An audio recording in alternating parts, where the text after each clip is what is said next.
Kanina nga guys, pagkagaling nga namin sa school ay dumaan na nga kami ng talipapa para nga bumili ng aming iuulam. Ang nabili ko nga guys ay ito nga ang bangus na isang buong peraso guys ay nabili ko lamang ng 145 pesos. Ayan, 220 ang kilo dito ng bangus guys. Sa inyo ba guys, magkano ang kilo ng bangus? Sa ito nga guys ay aking i-adobo lamang dito sa aking kawali. Ayan, ganyan nga lang ako guys mag-adobo. Ayan, nilalagay ko nga lang yan ng sibuyas, luya at itong ang paminta at kaunting asukal. Syempre, hindi mawala ang suka at toyo natin. Ayan, wag lang yung toyo natin sa ulo guys ha, charot.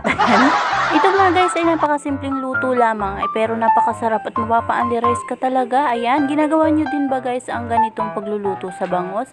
At ito nga guys, at ilagyan ko nga lang din yan ng tubig at ating iluluto na yan. At ito na nga guys, nung kumulo na siya, ayan, medyo pakakatihin nga lang natin yan dyan guys. Ayan, medyo madami guys yung pinakasabaw niya dahil nga gustong gusto ng aking mga anak yung sabaw niya. At talagang napapakain sila ng marami pag ganito ang nga ang ulam. At ayun nga guys, kain po tayo at ayun lamang po at maraming salamat. See you on my next video guys. Bye bye!